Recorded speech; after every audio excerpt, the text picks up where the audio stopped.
Welcome to Damon Does the 6 Questions, where the same 6 questions can tell a unique story. I am your host, Damon, father of 2, husband of 1, and leader of this here Damodcast. And thank you for hitting play, joining me, and for the reviews. If you listen and like the show, you can leave a review on your podcast app. More reviews prove that you're listening and will show up recommending shows like this, and takes less than a minute. My guest is an author of dark fantasy, paranormal, horror, and superheroes, which is a fascinating combination. She is a strong activist in the movement to diversify science fiction and fantasy, and does an amazing cosplay of Captain Marvel. If you don't believe me, check out our website. She is a contributing author to the anthology Slay, Stories of the Vampire Noire, where her story, The Last Vampire Huntress, will appear.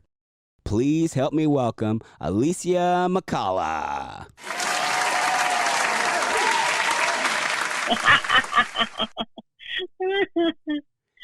That was an awesome introduction. Why, thank you. Thank you for your time. I appreciate you. That's a really interesting combination. So, dark fantasy, paranormal, horror, and superheroes? Hey, that's just my brain, man. It does that thing. It is really extremely creative.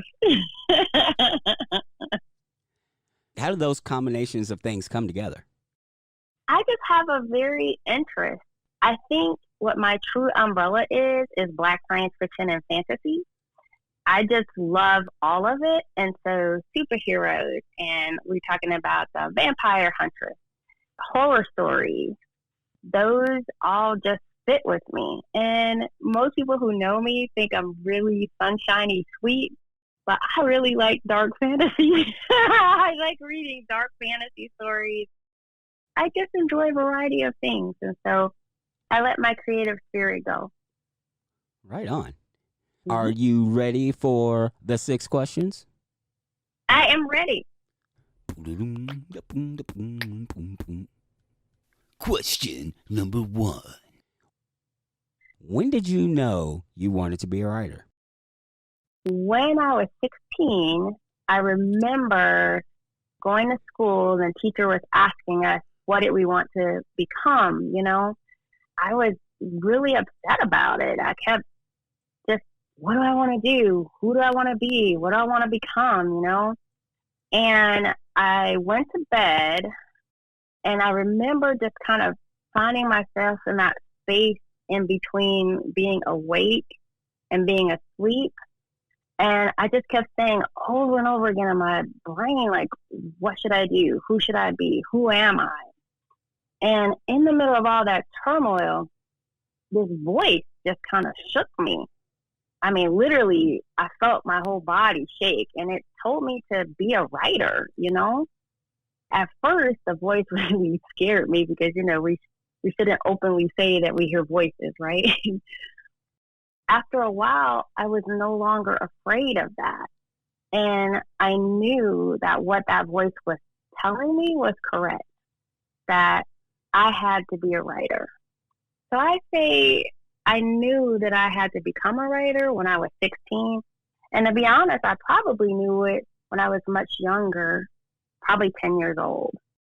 And have you pursued it since then, or what kind of detours did you have if you didn't? I had quite a few detours. So between age 16 until maybe about 39, I kind of did some writing on the side, but you know, we kind of get into life and we kind of get turned around.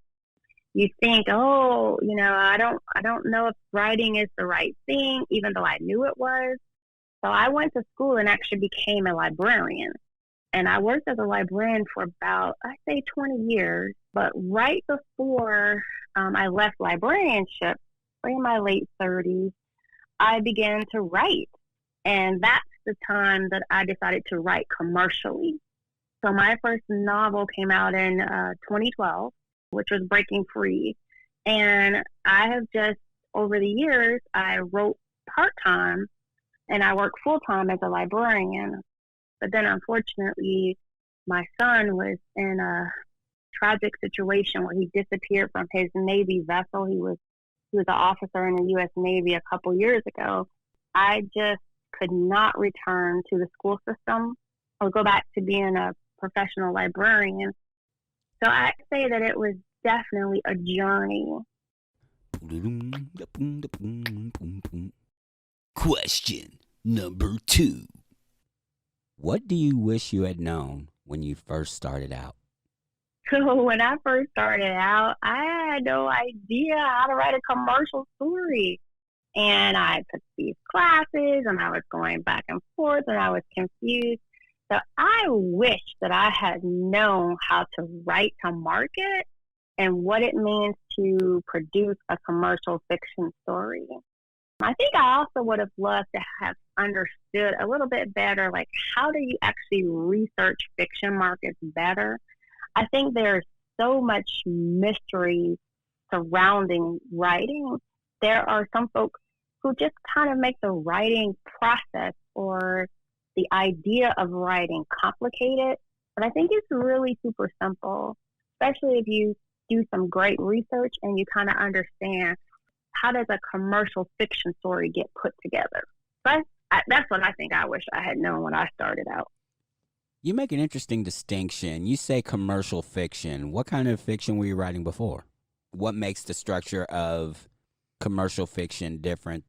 So I think when I started in the beginning, I feel like I approached writing from that artistic mindset. I think I had definitely more of an artist mindset. I was just kind of writing the stories of my heart, and I was throwing in everything except the kitchen sink in my stories, and it was just too much. And sometimes readers really enjoyed it, and sometimes they really didn't enjoy it. So I kind of found this place where I think I needed to just kind of understand what made commercial story commercial. So I would say something like genre fiction would be more commercial fiction. Even literary fiction, though, people consider it to be more artistic. I think literary fiction has a structure and a scaffold as well in terms of what makes it more commercial. You know what I'm saying? That does make sense, So yes. I was just structuring stories the way I thought that they should be or the way I wanted them to be, and not necessarily the way a reader could understand it and get into it. Question number 3. What is your go-to order at your favorite hometown restaurant? So good. So I am a native Detroiter, and I always come home, go to the bread basket, and get a corned beef sandwich. It's called a rose line, really. And so what it is corned beef and coleslaw on an onion roll with a pickle.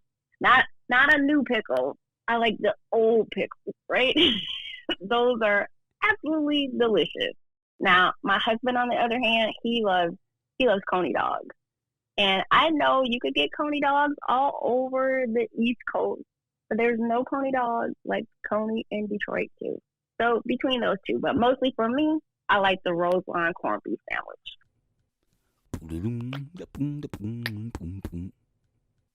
Question number 4. What are you curious about? I'm thinking on this, what am I curious about? Because you know what? What am I not curious about? You just said it. You're like, you do superheroes, you do the vampire huntress. I'm curious about everything, man. It's a little intense. But I think right now I'm really fascinated with genetic editing and the implications of what that means on the human race. I've just been kind of wondering if this tampering with our genetics, and you know what, will it produce these superhumans? And if it does, will we be able to survive with these special abilities? I mean, there's a lot going on right now that people just simply aren't talking about. You know, you've got not only genetic editing, you've got designer vitamins, you've got even designer DNA. But anyway, that genetic editing and the implications, this is sort of the premise that I'm working on for my upcoming superhero series. And I'm hoping to create something that's not only action-packed, but something that's intriguing for readers. I had never heard of genetic editing. What exactly is that? You know, you probably have. Do you know how people kind of make these designer babies where you could go in and they splice the DNA in different ways? And so they could change the eye color or change the hair color. You know, if the child has a certain genetic disposition, they can find ways to go all the way down and take out any genetic anomalies or flaws that might show up in an embryo. It's kind of interesting, actually. Don't go down a rabbit hole with me, because I'll take you there, man. I was like, what? Some of the stuff that you're reading, and we think of it as science fiction, but a lot of things that are science fiction are now becoming reality. And so these kinds of things have an impact on humans. And especially within the next 50 to 100 years, things may be very, very different for the human race with these kinds of changes. I did not know we were actually doing that now. That's incredible. Yes, we are getting to the part where people are making designer babies. It's still in its infancy stage, but dangerously close to being able to change the face of, it's kind of like, in a way, so we have that certain gene. So maybe you want your baby to be darker, or maybe you want your baby to be lighter, or maybe you want your baby to have blue eyes. I mean, people are able to do these things. And I don't want my kid to have diabetes like what I had. So maybe I can edit that out. It's dangerous, right? We think of it as dangerous, but it's also absolutely fascinating in a Frankenstein sort of way. Question number 5. Is there anything I should have asked but didn't? Maybe what makes me different. I think all my life, I've never really been like everyone else around me. I don't really think deep inside I ever wanted to be like everybody else. I feel like I've always been someone who literally thinks outside the box. Sometimes I come out of the box. I find comfort in that. I accept it. When I was younger, I was different, but I didn't really accept who I was. But since I've lost so much, I've got to this place where I'm accepting me of who I am. I find comfort in just being who I am and being different and accepting me for who I am. I hope other people accept themselves for who they are too. What do you think makes you different? I would be the person that does deep, intense meditation, go to the meditation retreat. And I'll be the person, like we were talking about, I'm also going to eat me some barbecue down straight up in the hood, right? I could just find myself in these vast environments, dealing with different people, but just being me, whatever that means. And I think that for me, you know what? If I want to dress up for my birthday and be a fairy, do some cosplay like you were talking about, today I could be a fairy. Yesterday I was Captain Marvel. I could be Shuri. Do you know what I'm saying? I could be whoever I choose to be. And then I don't even have to dress up to do it. I could just be that in my brain, in my head, and just have lots of fun with that. I find that my imagination is what makes me very different than most. I just don't look at the world the same way, and I just see things in a unique view. Speaking of unique, your story, The Last Vampire Huntress, is the first story of the authors that I've interviewed for Slay. Yours is the first one that has mentioned vampire hunters. So tell us about your story. Okay, I'll give you the elevator pitch. Is that good? Well, yes, it is. Okay.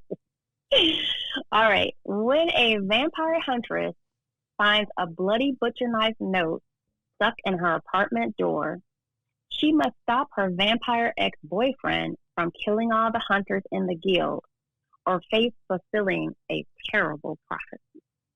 Quite a bit to unpack there. First of all, what is a vampire hunter doing with a vampire as a significant other? What does it take to get into a vampire hunters guild? And is there more than one? Are any of those questions answered? Yes, they are. I will say this also because I am really fascinated with African mythology. And so this last vampire huntress is a descendant of the daughters of Oshun. And her family crest is that of Oshun and a vulture. That is dope. Oh my goodness, that's so cool. I hope you like it.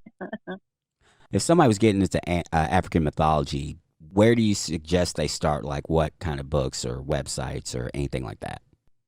You're right. I mean, African mythology is huge.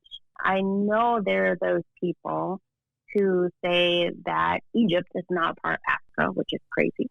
It is very much a part of Africa. You can go all the way from Egyptian mythology all the way down to South African mythology, you know. Lately, though, when I did my DNA test, I became really, really fascinated with West African mythology in particular. Lots of gods and goddesses that are in West Africa.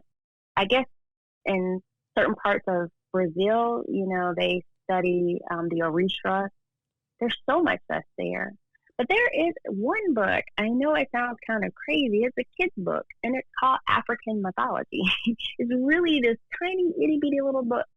But it has all of these basics in there that are fantastic to kind of give you an overview. I generally find that a lot of African Americans, we are just so, I want to say desensitized. We just understand Greek and Roman mythology better than we do West African or any African mythology. I usually seek to change that, you know, because we have these fantastic cultural roots in West Africa, and particularly in the mythology, that are just some very rich stories that I think we need to come to embrace and come to learn. There's some good books out there that have some great African mythology. I think sometimes we, as adults, we go right to the adult books and try to get into them and read them. But sometimes the kids' books are really good. I do have one more. Let me see, because I'm in my office. Because, you know, I do a lot of research. And this one is called The Tarot of the Orishras. It's by Zorak Durkhan. And so it's written in both English and in Spanish. And it goes through all of the different gods and goddesses. You do know I originally was a librarian, right? So I have like books like galore. We could talk books forever. Question number 6. If you could create a new holiday, what would it commemorate? It would be Black Girl Magic Day. To commemorate all those sisters out there who defy the odds. It's just so many. And I think Black women just need to have a day where we're commemorated just for being magical. The power in that. Black Girl Magic Day. Yep. What are we doing to celebrate Black Girl Magic Day? We could see all those Black girls, those Black women out there who are doing phenomenal things. Ida B. Wells and Shirley Chisholm. Of course, we could talk about modern day Black women like Serena Williams. I feel like we could just go the gamut because there's a lot of Black girl magic out there. What kind of things could we do to celebrate? Like, you know, we want it to be a big thing, right? Like, what can, like, some kind of parties, or do we have like, what kind of, you know, I know what kind of conversation, I can guess what kind of conversations we can have, but like what would be like this, or ceremony, or like, yeah, that kind of stuff. You know, with Christmas, we have the Christmas tree, we have the giving of presents. With Valentine's Day, we have giving everybody diabetes with sugar, and spend too much money on right? spend too much money on flowers and things like that. So That's like intense. I mean, it could be maybe all the black women who have been leaders. We could switch it all around and they can make little dolls of everybody. I wouldn't say everybody gets a Barbie, but because, that's kind of uncool, Barbie. I like Barbie though. I shouldn't say that. I do like Barbie, but dolls of these black women to commemorate them. Wouldn't a black girl magic tree be really cool? And you could put like the different ornaments on it, and everyone has like a special ornament to celebrate the black women in their lives. I mean, even literally, like, my grandma, she just passed away from COVID in May. And one thing about my grandma is her and her sisters. It was my great grandma, and then she had those girls. I mean, I'm telling you, those black women were just fierce and intense. My one Aunt Marianne, she became a minister before it was cool for a woman to be a minister. My Aunt Helen was a nurse. My Aunt Marie, she was a teacher. And my grandma, I swear to you, she was like one of the first feminists. She was like one of the first women to talk to me about what it meant to be empowered. It could really just be that. Just commemorating those women in our lives, our daily lives, who have provided us with survival techniques, how to live, how to be, giving them their respect. this is the part where you tell all the listeners where we can find you and how we can buy your books. Yes, sir, I will. If you come to my website, www.aliciamccalla.com, you can sign up for my newsletter. I sell books on all the platforms. I also will be starting to sell my books direct. And in a couple of months, I am going to begin to release Black science fiction and fantasy merchandise. So people can go there and take a look at my merchandise as well. And you can see the cosplay that I was talking about before. It looks amazing as Captain Marvel. Yes, my cosplay is there. I just redid my website, and I was cosplaying as Shuri. So I had the web designer put me on there as Shuri and doing the Wakanda Forever. And so now that just completely takes on a whole other feeling. But I meant it in that way. And so I'm going to leave that header in just that way. Thank you so much for your time. I appreciate you. I appreciate you too. Thank you for having me. Thank you, dear listener, for tuning in. And if you enjoyed the show, take another 2 minutes, log on to Apple Podcasts or wherever you downloaded this, leave a 5-star rating and a review. It would help the show grow. Remember, you can contact me at DemonDoes, all one word, on Facebook, Twitter, and Instagram. If you have a question or suggestion, you can also contact me at DemonDoes, once again, all one word, at gmail.com. Next week's guest is an award-winning fiction writer, poet, and editor, and she was recently honored for her contributions to the fantasy genre. She also is contributing to the anthology that I'm really looking forward to, Slay, Stories of the Vampire Noire. Next week, I'll be talking with Cherie Renee Thomas. So until next time, see it, hear it, speak it,